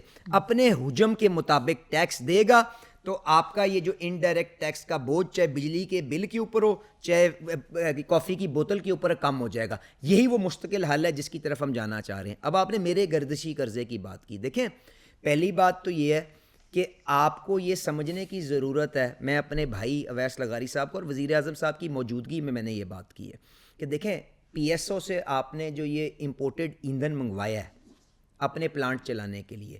یہ میری ضرورت نہیں تھی, یہ آپ کی ضرورت تھی. آپ اس کو خود منوا نہیں سکتے تھے کیونکہ آپ کی وہ کمپنیاں نہیں تھی, تو آپ نے مجھے گزارش کی, میرے سے مطلب میرے محکمے کو گزارش کی جب آپ کے پاس وزارت نہیں تھی. جی تو اس میں ملک صاحب دیکھ تو میں نے آپ کے وعدے کے اوپر آپ کے لیے ایندھن منگوایا ہے. اب آپ اس کی وعدہ خلافی کر رہے ہیں. میری ان سے نہایت ہی عاجزی سے میں نے وزیر اعظم صاحب کے سامنے بھی گزارش کی ہے کہ یہ کہہ دینا کہ جی اب میرے بارے میں نہیں ہے اور آپ اس کا اپنا انتظام کریں, تو میرے پاس تو اس کا کوئی انتظام نہیں. اس پہ کتنا تخمینہ ٹوٹل لگا؟ دیکھیں بہت بڑا, میں آپ سے کہہ رہا ہوں تقریباً 400 MMCFD 400 MMCFD کی مقامی گیس جو ہماری اپنی فیلڈوں سے نکلتی ہے, جس کی وجہ سے اٹک ریفائنری کو مجھے بند کرنا پڑا ہے کیونکہ وہ تیل بھی نکلنا بند ہو گیا ہے, تو مجھے ان کو بند کرنا پڑ رہا ہے کیونکہ میں کتنا حجم بنے گا. دیکھیں جو بھی سرکولر ڈیٹ کا فرق آئے گا تقریباً میرا خیال ہے کچھ نہیں میں بھی 300-400 ارب روپے کا فرق پڑتا ہے. اور یہی 400 ارب روپے کی بچت کر کے کہیں اور موو کیا جا سکتا. گزارش یہ ہے نا, دیکھیں یہی وہ ہماری اپنی منصوبہ بندی کے اندر جو کمزوری ہے, اور یہ اسی حکومت میں آتے ساتھ کیا. دیکھیں یہ اس کی مجبوری کیا ہے. میں آپ کو دیکھیں نا, انہوں نے کوئی بدنیتی سے تو نہیں کیا, اور یہ اویس لغاری صاحب نے تو معاہدے نہیں کیے تھے. میں آسان سمجھانے کے لیے ان کا نام لیا اور اپنا نام دیا, یہ تو پاور کے ڈپارٹمنٹ نے کیا نا. گزارش یہ ہے کہ میں نے شہباز شریف صاحب سے گزارش کی, اپنی جماعت کے آگے گزارش کی کہ مجھے بتائیں توانائی کے یہ 2 سورسز ہیں, اس کے اندر یہ کیسے ہو سکتا ہے کہ آپ ایک کو بچانے کے لیے دوسرے کے اوپر سارا بوجھ ڈال دیں. اگر ہم نے یہ سوچ کے فیصلہ کیا ہوتا کہ جی یہاں پہ نقصان ہو یا دوسری جگہ پہ نقصان ہو, پاکستان کا تو نقصان ہے نا. مان گئے نا, میں کہہ رہا تھا مافیا ابھی بھی سٹینڈ کرتی ہے, اشرافیہ ابھی بھی سٹینڈ کرتی ہے. اگر مافیا ہوتا نا, بجٹ بنانے میں, سپورٹ کرنے میں, جس کی کمپنی کو لاس ہو رہا تھا اس کو ایڈجسٹ کرا لیا. اگر مافیا ہوتا اور مجھے اپنی قیادت کی طرف سے یہ اجازت نہ ہوتی کہ پاکستان کے مفاد کے لیے جو بھی ہے اس کے اوپر لوگوں کو آگاہی بھی دو اور اس کے اوپر کام کرو, تو میں نے یہ سوال آپ نے نہیں کیا, یہ میں نے خود کیا ہے. لوگ آپ کے آگے یہ حقائق میں خود لایا ہوں, کیونکہ اس کے پیچھے کوئی بدنیتی نہیں ہے, کوئی الزام تراشی نہیں ہے, الزام تراشی نہیں ہے. گزارش یہ ہے کہ جو بھی ہوا 70 سال میں اس ملک کے ساتھ بے پناہ یہاں پہ ایسے کام ہوئے کہ جو میرے خیال سے آج عقل دنگ رہ جاتی ہے. اچھی نیت کے ساتھ ہوئے, بری نیت کے ساتھ ہوئے, مجھے نہیں پتا, پر میں بحیثیت قوم, جن میرے والد کی آپ نے بات کی, انہوں نے مجھے ایک اور بھی درس دیا تھا کہ کبھی کسی کی نیت پہ اور کسی کی حب الوطنی پہ شک نہ کرنا. میں نہیں کرتا, ہو سکتا ہے ناقص ہماری اپنی منصوبہ بندی ہو, پر آج اس سے نکلنے کے لیے ہمیں آپس میں بیٹھ کے یہ وہ مسائل ہیں جس کے اوپر کام کرنا ہوگا. ورنہ یقین مانیں میں جتنا مرضی زور لگا لوں, جتنا مرضی اونچا بول لوں, جتنا مرضی اعلان تان کر لوں, حل نہیں نکلے گا. حل عقل, دانش اور ہوش مندی کے ساتھ نکلے گا. اور شہباز شریف صاحب جو کام پچھلے 1 سال میں کر چکے ہیں, حسن رضا صاحب, میں یقین مانیں بڑی قریب سے ان کے ساتھ کام کیا. میرے خیال سے اور بہت سی حکومتیں جن کے پاس بہت بڑا مینڈیٹ تھا, جن کے پاس شہباز شریف صاحب کے پاس تو اتحادی حکومت ہے, ان کو 4 جگہ پہ جا کے لوگوں کو منانا پڑتا ہے. اس سے آپ کی جو سپیڈ ہے وہ کس طرح سے سست ہو جاتی ہے, آپ جانتے ہیں. آپ کو جانا کام ہے کہ جو انہوں نے منوانا پڑا یا کسی کے پاس گئے, کسی کے پاؤں میں پڑے, سارا تو خود چل کے شہباز شریف صاحب کے پاس آ رہا ہے. نہیں دیکھیں حسن بھائی, گزارش وہ الگ بات ہے کہ میں نے دیکھا وہ بڑے ایکٹیو ہیں, وہ M D I M F سے ملے, ملاقات کی, انہوں نے جا کے ان کو ایگری کیا, اور بھی بڑے لوگ. میں آپ کو نہ اس طرح دیکھیں, میں نے آپ سے گزارش کی, آپ میرے بھائی ہیں, میں آپ کا دل سے احترام کرتا ہوں, کیونکہ میں نے وہ دیکھا ہے کہ کتنی چمک کو دھتکار کے آپ نے اپنے شعبے کے ساتھ ایمانداری سے اور وفاداری کے ساتھ کام کیا. میں آپ سے یہ کہوں گا کہ کسی کی قربانی اور کسی کی کاوش کو نہ ہمیں اس طرح سے جھٹلانا نہیں چاہیے. میری آپ مجھے بتائیں, میں آپ کو ایک چھوٹی سی مثال دیتا ہوں, ابھی چند دنوں پہلے کی مثال دیتا ہوں. آئی ایم ایف کا عمران خان حکومت کا طے شدہ معاہدہ, جس کے اندر یہ لکھا جاتا ہے کہ کیپٹیو پاور پلانٹس کی گیس کاٹی جائے گی. ہاں جی, ٹھیک ہے, میں نے پڑھا جی. اس کے اندر لکھا ہوا تھا 21 کے اندر کابینہ, میں تو اس میں موجود نہیں تھا, 2021 میں یہ ڈیسیژن فیصلہ کرتی ہے کہ ہم کیپٹیو پلانٹس کو ڈسکنیکٹ کر دیں گے. ٹھیک ہے, اس کے بعد معاملہ عمل میں نہیں آتا, پی ڈی ایم کی حکومت آ جاتی ہے. پی ڈی ایم کی حکومت جس کا پیپلز پارٹی حصہ ہو, اس کے اندر جو آئی ایم ایف کا معاہدہ ہوتا ہے, ایس بی اے ہوتا ہے, اس کے اندر بھی یہ شرط ہوتی ہے. ٹھیک ہے, اس کے باوجود وہ عمل نہیں ہوتا. اس کے بعد اب حکومت قائم ہوتی ہے, اس کے اندر پھر 31 مارچ کی IMF تاریخ دیتا ہے کہ اس کے اوپر ہم آپ کو ڈسکنیکٹ کر دیں گے کیپٹیو پلانٹس کو, آپ ورنہ جا کے اس کے سامنے لیوی لے کے آئیں. اب اس کے اندر جب آرڈیننس جاری ہوتا ہے 31 جنوری کو, پریزیڈنٹ زرداری صاحب اس کو سائن کرتے ہیں. اس کے باوجود بھی کس مشکل کے ساتھ ہم نے وہ اسمبلی سے قانون پاس کیا ہے, فائنانس منسٹر, میں, power minister, petroleum secretary, petroleum power secretary, Peoples Party کی عدالت میں 4 دفعہ پیش ہوتے ہیں, ان کو ان کی حمایت لیتے ہیں, پھر قانون پاس ہوتا ہے. اگر ایک سیکنڈ کے لیے مجھے بتائیں اتنا ہی آسان ہوتا تو یہ تگ و دو کیوں کرنی پڑتی؟ یہ مجھے بتائیں. اس کے پیچھے آپ کو ٹف ٹائم دے رہی مختلف جگہوں پر, کہیں نہ کہیں ان کے معاملات. میں آپ سے یہ کہہ رہا ہوں, میں آپ سے یقین مانیں, میں آپ سے صرف اور صرف اتنی گزارش کر رہا ہوں کہ ہمیں شاید وہ وقت آ گیا ہے کہ اپنی سیاست سے بڑھ کے پاکستان کو جو چیلنجز کا اب سامنا ہے اس کے لیے کم از کم صحیح کو صحیح اور غلط کو غلط کہنے کی ہمت پیدا کریں. میں نے تو آپ سے کھل کے تسلیم کی ہے. ماضی کے بڑے پیٹرولیم معاہدوں پر تنقید ہوتی رہی, آپ سمجھتے ہیں کہ ان میں شفافیت نہیں تھی, ان کو دوبارہ کھولا جانا چاہیے, ان پہ نظر ثانی ہونی چاہیے؟ دیکھیں, پہلی بات یہ, میری رائے یہ ہے حسن رضا صاحب کہ معاہدوں کے اندر اگر کوئی چوری چکاری ہوئی ہے, اگر کوئی لین دین ہوا ہے, اس کو پہلے ثابت کریں, اور پھر دونوں جو اس معاہدے کے جو پارٹیز ہیں ان کی گردنیں قلم کر دیں, میں آپ کے ساتھ ہوں, ٹھیک ہے. پر ٹی وی کے اوپر بیٹھ کے میں کوئی الزام تراشی نہ کروں گا, نہ اس کو تسلیم کروں گا. ان معاہدوں کے لیے جانچنے کے لیے ہمارے پاس ادارے موجود ہیں, نیب کا ادارہ موجود ہے, میری عرض سنیں, نیب کا ادارے موجود ہیں, FIA کے ادارے موجود ہیں. میں ان کو خود خوش آمدید کہوں گا, وہ آ کے معاہدے دیکھیں, اور جس نے اس میں کچھ غلط کیا ہے ان کو سزا دیں. پر میں کسی معاہدے کو ری نیگوشیٹ کرنے کے حق میں نہیں ہوں, کیونکہ اس سے جو اعتماد کے اندر ٹھیس پہنچتی ہے نا, غلط کیا صحیح کیا, وہ آپ کا ایک ریاست کا ایک معاہدہ ہو جاتا ہے. جب آپ اس کے ساتھ کوئی چھیڑ چھاڑی کرتے ہیں تو اس کے نتائج بڑے خوفناک ہوتے ہیں. اور کیونکہ آپ کا یہ ساری کی ساری معیشت, یہ سارے کا سارا نظام اعتماد کے اوپر چلتا ہے. تو میری سوچ یہ ہے کہ یہ اگر کسی نے چوری کی ہے, آئیں, میں آپ کو ہر طرح کی مدد فراہم کروں گا, اپنے ایک ایک معاہدے کو کھول کے آپ کے سامنے پیش کروں گا. جس نے چوری کی ہے ثابت کریں, اس کے بعد آپ کا یہ بھائی آپ کے ساتھ کھڑا ہو کے اس کا گلا قلم کرے گا, مگر میں ٹی وی کے اوپر بیٹھ کے اس طرح سے نکچہ چینی نہیں کروں گا. رواں مالی سال 2024-25 میں حکومت نے فی لیٹر پیٹرول پر 60 روپے اور پیٹرولیم لیوی اور تقریباً 17 روپے سے ٹیکس وصول کیا ہے. کیا یہ پبلک سروس ہے یا ریاستی منافع خوری ہے؟ نہیں, یہ کوئی اس میں دونوں نہیں ہے. میں نے آپ سے بتا دیا, حکومت کو اپنا نظام چلانے کے لیے, خسارے کو قابو میں رکھنے کے لیے حکومت کو, اور IMF کے مطالبات آپ یہ کہہ رہے ہیں؟ نہیں, بالکل کوئی IMF کا مطالبہ نہیں ہے, بالکل کوئی مطالبہ نہیں ہے. IMF کا مطالبہ یہ ہے کہ اپنے خسارے کو قابو کر کے رکھو. ہماری نالائکی بحیثیت قوم یہ ہے کہ ہم وہ 30-40 لوگوں سے آگے ٹیکس کا نیٹ ہی نہیں وسیع کر سکے. ہم یہ نہیں پتہ کر سکے یہ کروڑوں لوگ باہر کس طرح جاتے ہیں, بچے ان کے پرائیویٹ سکولوں میں کس طرح پڑھتے ہیں, کلبوں میں کس طرح جاتے ہیں, ان کو ٹیکس نیٹ میں نہیں لا سکے. اور خسارے کو روکنے کے لیے مجبوراً پیٹرول کے اوپر بھی ٹیکس لگایا, جو بتایا, کافی کے اوپر بھی ٹیکس لگایا, پیٹرول کے اوپر بھی ٹیکس لگایا.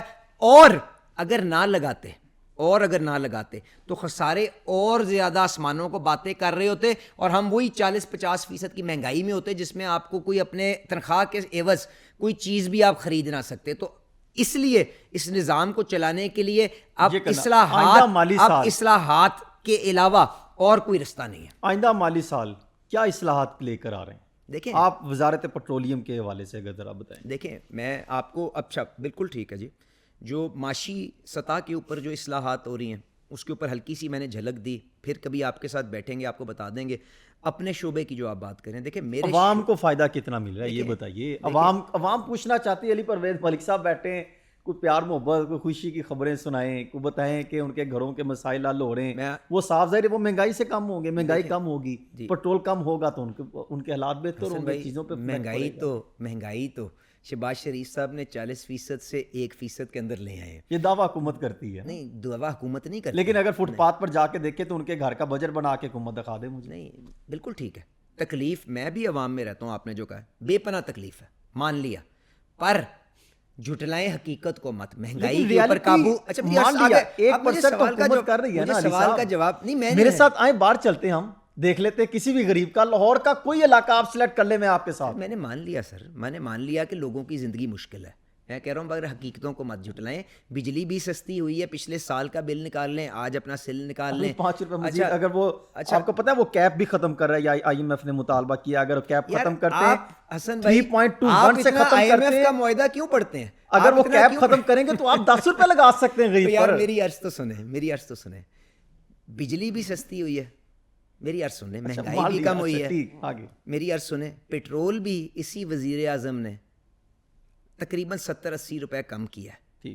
یہ 300 سم تھنگ کے اوپر گیا تھا, جو آج 250 روپے کے اوپر ہے. ٹھیک ہے, یقیناً دودھ اور شہد کی نہریں نہیں بہہ رہی, میں نے مان لیا. اچھا ہاں, اب آ جائیں اس کے اوپر. گزارش یہ ہے, جو میرے پاس جو وزارت ہے, جو امانت ہے میاں نواز شریف کی, اس قوم کے بچے کی اور اپنے حلقے کی, اس کے اندر میرے پاس 3 بڑے شعبہ جات ہیں جس کے اندر مجھے آگے چلانا پڑے گا. اس کے اندر پہلا شعبہ ہے گیس کا, دوسرا ہے جس کے اندر آپ لیکوڈ فیولز کہتے ہیں پیٹرول ڈیزل کا, تیسرا ہے معدنیات کا.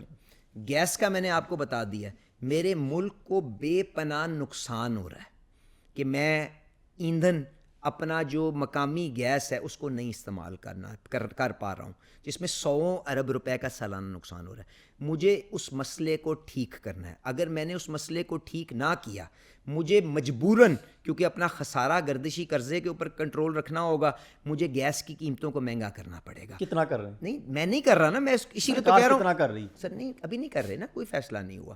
میں آپ سے کہہ رہا ہوں میری کوشش یہ ہوگی کہ میں مقامی گیس کو بحال کر لوں. اس کے لیے پاور کے ساتھ ایک گفتگو جاری ہے, ان کو ان کی ذمہ داری کا احساس دلانے کی کوشش کر رہا ہوں. اس کے لیے متبادل کوئی نظام کروں. میں نے جو میرے ENI کے باہر سے کارگو آ رہے ہیں, وہ تقریباً 4-5 کارگو بیچ بھی دیے ہیں مارکیٹ کے اندر. میں اس کو اپنے ایمانداری کے ساتھ جو میرے پاس آپشنیں کرنے کی کوشش کر رہا ہوں. تو وہ ایک گیس کے شعبے کے اندر تو ایک یہ بہت بڑی ایک فوری ضرورت ہے جس کے اوپر کام. یہیں پر گیس سے ریلیٹڈ ہی سوال کا جواب نہیں آپ دینے دیتے. نہیں, اس پہ آتے ہیں. گیس کے سے ریلیٹڈ یہ بتائیں کہ عوام کئی سالوں سے خوار ہو رہی ہے کہ گیس میٹر نہیں لگ رہے, تو کیا وہ ریلیف دینے جا رہے ہیں, اوپن ہوں گے؟ دیکھیں حسن بھائی, گیس میٹر لگنا جو ہے نا, یقین مانے اس وقت کیونکہ پاور نے وہ ہم سے وہ 6 جہاز جو مہینے کے لینے تھے وہ لینے چھوڑ دیے ہیں, تو میرے تو کانوں سے گیس آ رہی ہے باہر. مسئلہ یہ ہے کہ اس گیس کی جو قیمت ہے, وہ کیا ایک عام آدمی برداشت کر لے گا؟ کیا وہ قیمت جب آپ کے پاس پرانا کنیکشن ہوگا جو مقامی گیس کا ہوگا اور ایک جو امپورٹڈ گیس کا ہوگا, اس کے بیچ میں, تو کیا یہ برداشت ہو سکتا؟ پر بہت زیادہ ہوگا. پر میں یقین مانے جس کے گھر آج کنیکشن نہیں ہے وہ کیا کر رہا ہے, وہ LPG چلا رہا ہے نا, LPG سے پھر بھی سستا ہوگا. تو یہ وہ مشکل فیصلے ہیں جس کے اوپر میں وزیر اعظم صاحب کی گائیڈنس کے اندر ان کی مشاورت کے ساتھ حل کرنے کی کوشش کر رہا ہوں. ابھی تک پابندی رہے گی آپ کا؟ نہیں, دیکھیں یہ بھی کوئی مناسب بات نہیں ہے کہ ہم اپنی کمزوریوں کی وجہ سے یا اپنے معاملات کی وجہ سے لوگوں کو مجبور کریں کہ وہ LPG کا سلنڈر لیں, کبھی ادھر حادثہ ہو کبھی ادھر حادثہ ہو. اگر ہم ان کے لیے پھر بھی ان کی جو, دیکھیں جس نے گھر میں کھانا پکانا ہے اس کو تو بجلی پہ بھی پکانا پڑے گا, اس کو LPG پہ بھی پکانا پڑے گا, اس کو ہر طرح کرنا. تو ہمیں حقیقت پہ مبنی فیصلے کرنے پڑیں گے. میں کوئی یہاں پہ نہ تالی بجوانے کے لیے آیا ہوں, میرا صرف اور صرف اللہ سے یہ دعا ہے, وہ آپ میری اللہ سے یہ دعا ہے کہ مجھے اگر عوام آج میرے لیے تالی نہ بھی بجائے اور تاریخ مجھے اچھے الفاظ میں یاد رکھے نا, میرے لیے وہ سودا گھاٹے کا نہیں ہے. اس ملک کے اندر آج جو بگاڑ آیا ہے وہ یہ ہے کہ ہم نے لوگوں کو جو ایک غلط رستے پہ لگانے کے لیے, وقتی تالی بجوانے کے لیے ایسی چیزیں کی ہیں جو سسٹینیبل ہی نہیں ہیں, جو پائیدار ہی نہیں ہے, جو ہو ہی نہیں سکتی, اور اس کی قیمت آج ہم نے بھری ہے. تو میں صرف اس دعا کے ساتھ ایمانداری کے ساتھ کوشش کر رہا ہوں کہ اس معاملے کو حل کر لوں. میں نے آپ کے سامنے رکھ دیا. دیکھیں LPG والے کو اگر آدھی اس کی قیمت ہو جائے, اس کا بچے کو آگ نہ لگے, اس کی بچی کو روٹی جلاتے ہوئے پائپ لگاتے ہوئے کوئی حادثے کا شکار نہ ہو, میرے لیے ایک جان بھی بے پناہ قیمتی ہے. ٹھیک ہے, تو میں نے تو ذمہ داری کے ساتھ فیصلہ کروں گا. اس کی قیمت ساتھ والے ہمسائے سے زیادہ ہو کم ہو, میں اپنا مشورہ اس کے مطابق. دوسرا پوائنٹ آپ بتا رہے تھے. دوسرا پیٹرول کا شعبہ. دیکھیں پیٹرول کے شعبے کے اندر آج سب سے بڑا مسئلہ کیا ہے؟ ہماری موسمیاتی آلودگی. آپ جس شہر میں بیٹھتے ہیں, جس شہر سے میں منتخب ہوتا ہوں, 3 مہینے ہمارے بچے باہر سڑکوں پہ یا میدانوں کے اندر نکل کے کھیل نہیں سکتے، اتنی آلودگی ہوتی ہے سردیوں کے اندر. اب تو موٹر وے کے اوپر فوگ کم اور اسموگ زیادہ اور اسلام آباد کا سفر ناممکن ہو گیا. یہ اس کے پیچھے جو بنیادی وجہ ہے وہ 70% اس کے پیچھے جو بنیادی وجہ ہے وہ یہ ہے کہ ہماری گاڑیوں کے اندر جو ایندھن ہے وہ ناقص ہے. اور آج دنیا یورو 5 کے اوپر فیول چلی گئی ہے. ہماری جو ریفائنری ہیں وہ آج بھی یورو 2 فیول پیدا کر رہی ہیں. اور وہ یورو 2 فیول ہونے کی وجہ سے اس کے اندر سلفر کا کنٹینٹ بھی زیادہ ہے، مینگنیز بھی زیادہ ہے. ہم اپنے بچوں کو اور اپنے ارد گرد ماحولیات کے اندر جو اپنے جو انوائرمنٹ کے اندر زہر پھونک رہے ہیں. میری شہباز شریف صاحب کے ساتھ یہ کوشش ہوگی کہ میں اس زہر کو جو ہم اپنی اگلی نسل کے اندر ڈال رہے ہیں، فورس کر رہے ہیں، مجبور کریں، اس کے اوپر بند باندھ سکوں اور ان کو ریفائنریوں کو اپ گریڈ کرانے کے لیے جو 5-6 ارب ڈالر کا جو آگے سرمایہ کاری ہونی ہے اس کو موبلائز کر سکوں. قیمت تو میرے بس سے باہر ہے. مجھے اب نالائق کہیں، مجھے لائق کہیں، وہ جو دنیا کی قیمت ہے، جو فائنانس نے فیصلہ کیا ٹیکس کا، اس کے مطابق میری عرض سن لیں، میری عرض سن لیں. تو یہ ٹارگٹ ہے. اس کے پیچھے جو پچھلے مسائل تھے، آپ نے پچھلے اخباروں میں دیکھا کہ انہوں نے شہباز شریف صاحب کا شکریہ بھی ادا کیا، ہم نے پچھلے مسائل حل کروائے ہیں.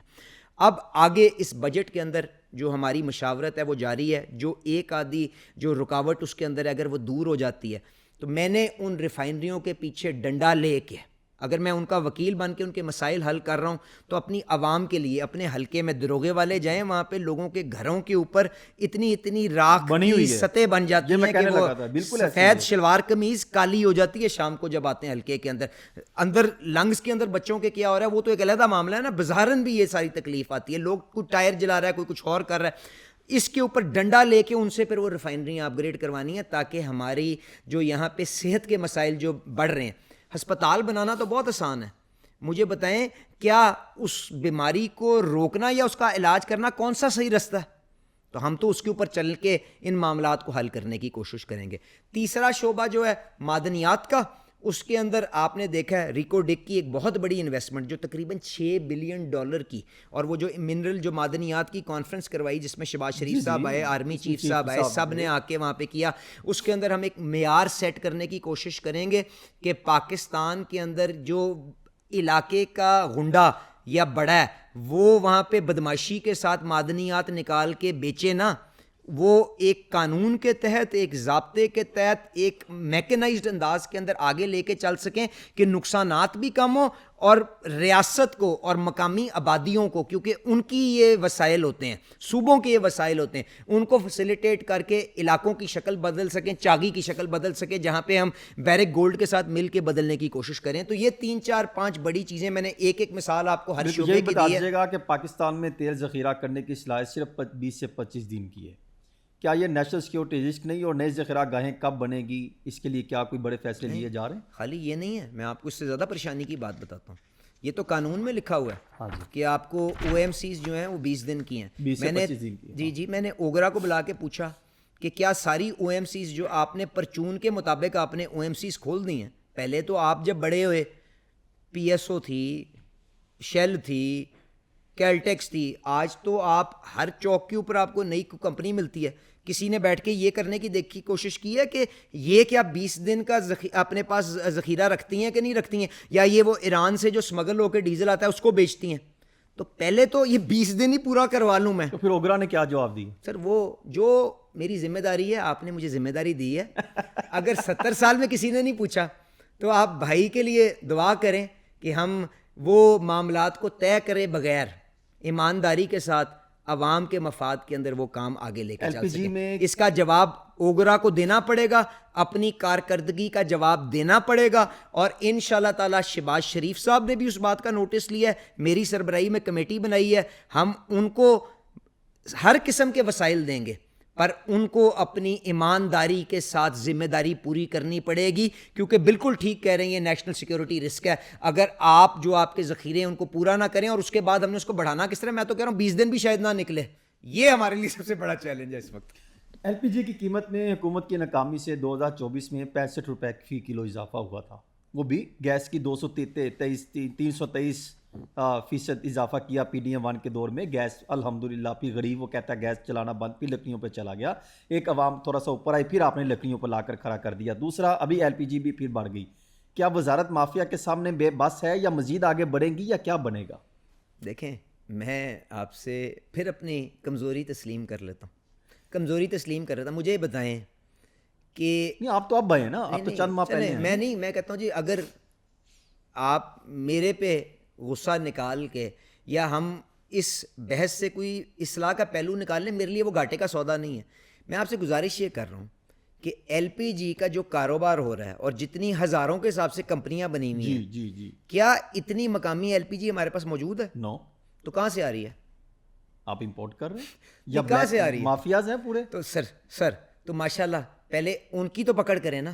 تو آپ نے کرنی ہے نا. جی میں نہیں کہہ رہا ہوں, میں تو یہ کہہ رہا ہوں نا. تو انشاءاللہ تعالی ڈنڈا لے کے آپ کہہ رہے ہیں نا میں ان پہ چلوں گا, تو ان پر بھی آئیں گے. بالکل سر, بالکل. یہ تو حساب ہے نا.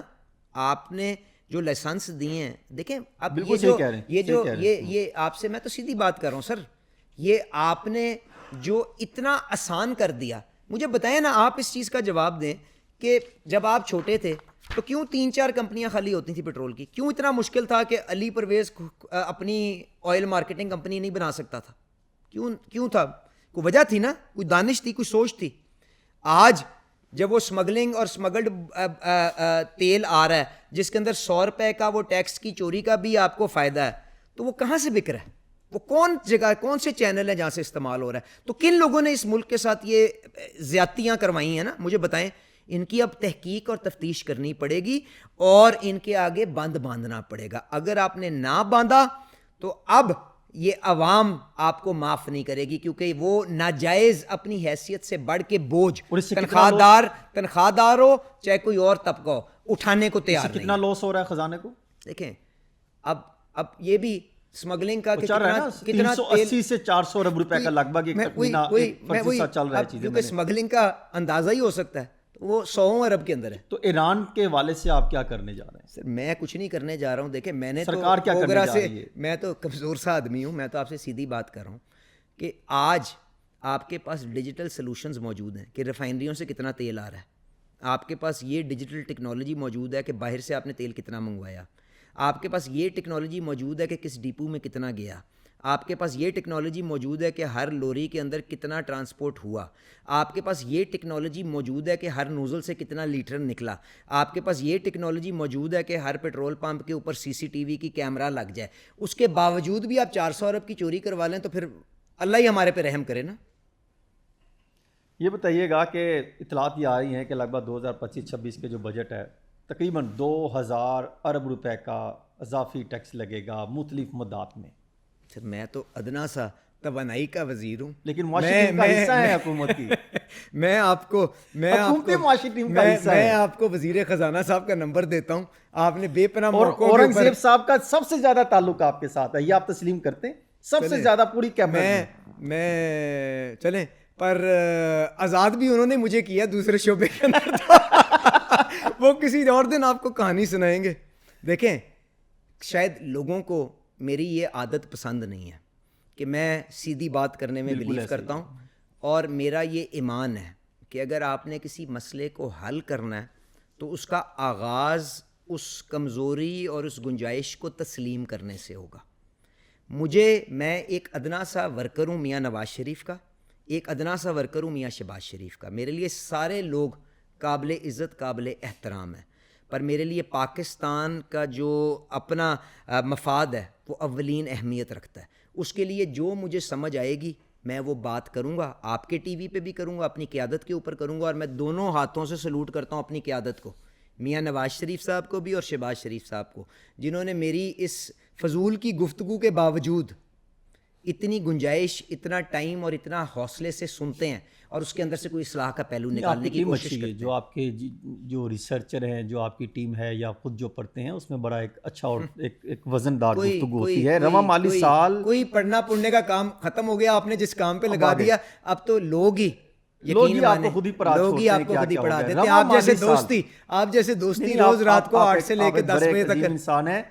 رواں مالی سال LNG کے جو 24 کارگوز تاخیر سے آئے یا مہنگے ریٹس پر لیے گئے, جس طرح مرضی آپ اس کو دیکھ لیں, اس کا مالی نقصان عوام پر کیوں ڈالا گیا؟ عوام بار بار یہ سوال کسی نہ کہیں کھڑکاتی ہے. میں نے تو آپ سے پہلی بات کر لی نا جی, جنہوں نے منگوائے تھے انہوں نے وعدہ خلافی کی, پاور والوں نے. میں نے تو خود سر دیکھیں, گزارش یہ ہے کہ اگر وعدہ خلافی ہو گئی تو میرے پاس کیا آپشن ہے؟ میں جیب سے تو نہیں بھر سکتا. ایک جہاز $30-40 ملین کا ہے, اسی کا حل نکالنے کی کوشش. میں نے تو خود ہی آپ سے بات کر دیا نا. چلے شکر ہے آپ نے بھی تحقیق کر کے بعد میں وہ سوال رکھا تھا, میں تو اس کو خود ہی چھیڑ چکا ہوں. وہ آپ پہلے ہی اس پر رکھے, لیکن میں پھر اسی پر آنا چاہ رہا تھا کہ عوام اس سے کب باہر نکلے گی؟ بس کہ اسی حکومت میں ایک وزیر فیصلہ کرے, دوسرا آ کے اس کو کور دے. بس کوئی گنجائش نہیں ہے. اب ہمیں اس کے حل نکالنے پڑیں گے, حل نکالنے پڑیں گے. لوگوں کی بس ہو گئی.